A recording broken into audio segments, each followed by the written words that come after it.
সরে যাওয়া সরে সবাইকে হাত মেলাতে দিন দাদা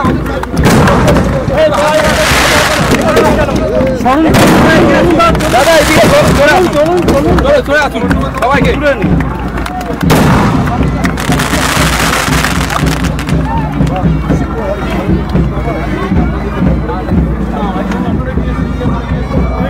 পিছনে চলতে থাকুন চলতে থাকুন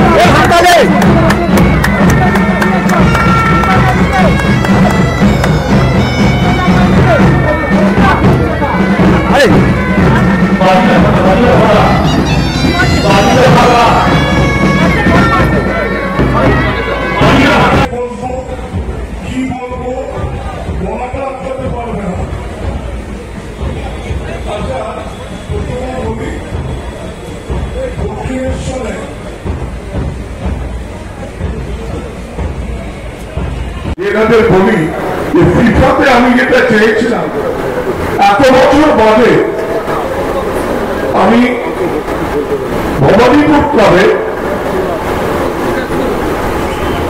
দক্ষিণেশ্বর ইয়ং মেন্স অ্যাসোসিয়েশন ক্লাবের সঙ্গে গাছছাড়া বেঁধে আজকে এই জিনিসটা করতে পেরেছি।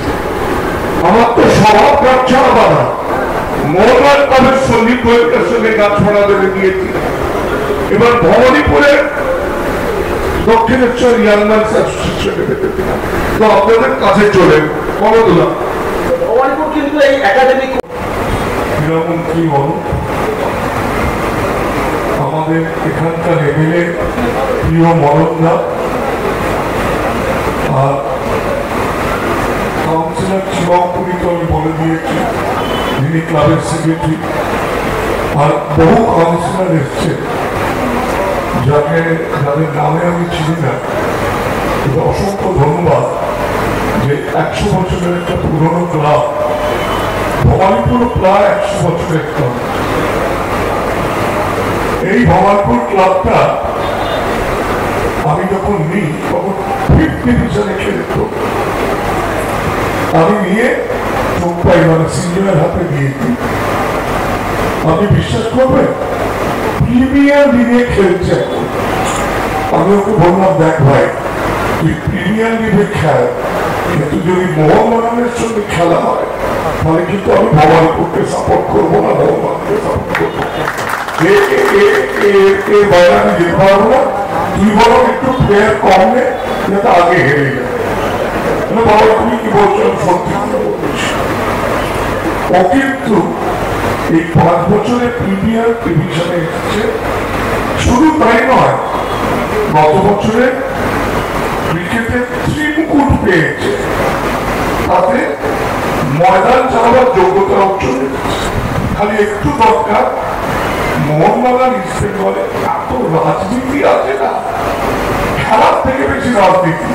কিন্তু আমার যেহেতু 120 কেজি ওজন, এই রাজনীতিগুলো আমি দাবিয়ে রাখতে পেরেছি। ওকেও বলেছি আমি বুদ্ধি করে দেবাশিস আছে রাজনীতিগুলো ট্যাকেল করে। এবার চলে আসি এখানকার ঘটনা। এখানে আমি আস্তে আস্তে ক্রীড়ামন্ত্রীকে রিকোয়েস্ট করছিলাম যে আমি তো করবো, সরকার থেকে কিছু করার একটা জিত আমি কথা দিতে পারছি না, আইনে করা যায় না প্রাইভেটে, তখন আমি চেষ্টা করবো একটা জিত করতে। আমি চেষ্টা করবো, এরকম সুন্দর কথা আমি বলতে শুনিনি। সাধারণত যারা রাজনীতি করে হ্যাঁ করবো, তারপর চিনতে পারে না। এই যে চেষ্টা করবো বলা এর অনেকটা।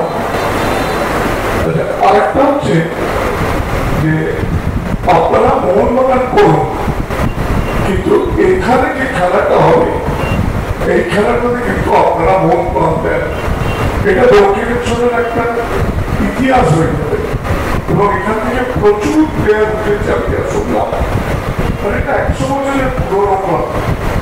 তো আপনাদের সবাইকে কিন্তু ইনভলভ হতে হবে। ইনভলভ হওয়া মানে পয়সা দেওয়া নয়, ইনভলভ হওয়া মানে সকালবেলা যখন বাচ্চারা খেলবে আপনারাও যখন হাঁটতে আসেন অন্য কোথাও লাইনে এখানে যদি একটু হাঁটেন, ওদেরকে যদি একটু উদ্বুদ্ধ করেন তাহলে সেটাই হবে। এইটুকুনি আপনাদের কাছে আশা করি। আপনারা একটু সময় নেন, দেখেন যে এটা কোন জায়গায় চলে যাবে এবং এটা একটা পশ্চিমবঙ্গের ভেতর দেখবার জিনিস হবে। লোকে দেখতে আসবে যে দক্ষিণেশ্বরে একটা অ্যাক্টিভিটি আছে। আর বেশি কথা বলে মন্ত্রীকে আটকাবো না, মদনকে আটকাবো না,